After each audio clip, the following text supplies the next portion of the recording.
This is After Effects Apprentice, Lesson 09Comp04. When you open it up, this is the video that we have with a slight camera move, and we are going to replace the video that's in front of the monitor. So we need to use the tracker plugin because of that little camera move that's on it. What we will do is we will replace that footage with this footage here, heart monitor. Let's take a look at that. But before we track anything, I want to pre-compose this footage. So I'm going to right click, or you can control click on that layer, hit pre-compose. We will call it heart monitor. Move all of our attributes into there. Now I'm going to double click on heart monitor. And what I'm going to do is just draw a rounded rectangle mask that's going to basically match the size. Oops. Created a shape layer because you need to click on that layer before you can draw your mask.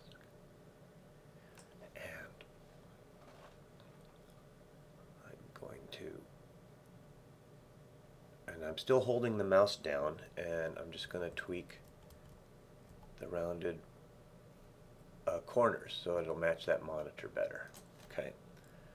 And it's going to cut in a little bit on the edges. We will adjust that later. So now let's go back to our corner pin. We will hit the MRI computer later. We will select track motion. We do want to track MRI computer. It doesn't matter what the tracker number is. We want to select track type to perspective corner pin, which calls up these bad boys. We want to add our target to heart monitor.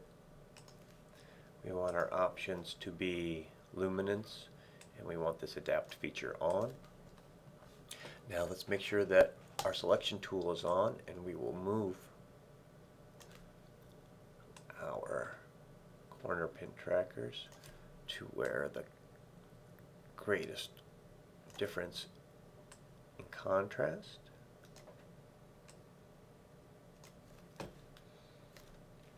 Now we will make sure that we are at the beginning of the timeline, because that's where it's going to start writing data. So it's going to track that.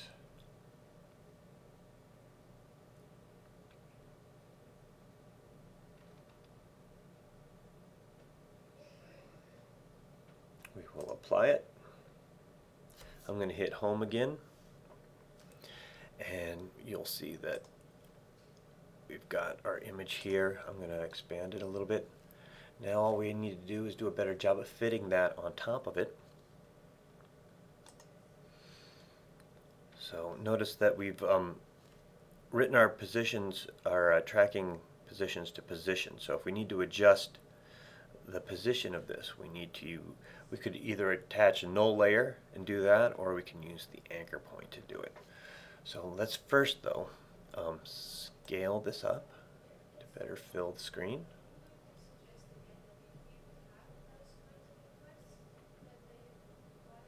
And I'm going to use the tracker to slide it a little bit. And I'm going to break the scale button. I'm going to make it a little bit taller.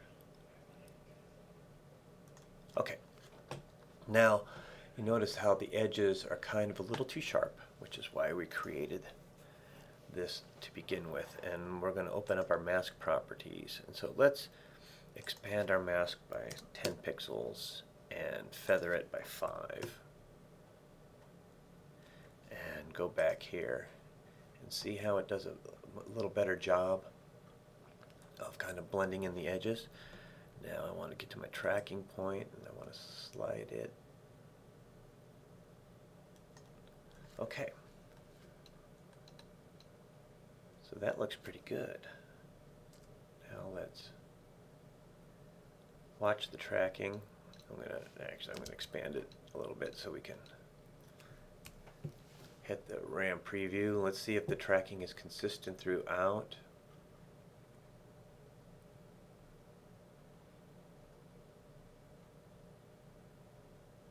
Oh, there's a little bump. Slowly working through it.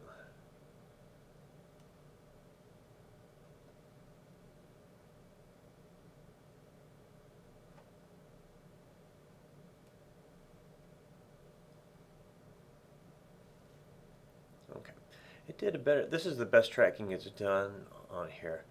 But when you scrub through, there may be a little bump. Like let's say right here it bumps. What you'll want to do is you'll want to,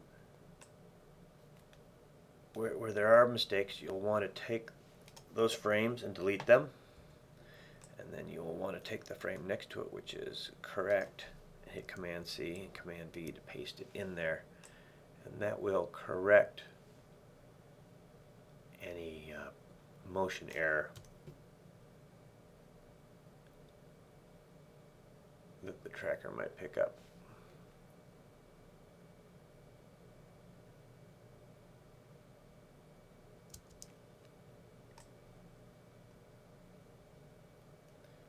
There's a little bump right there.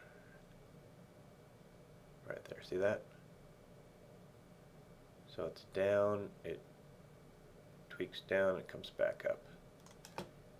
So I'm going to delete that one.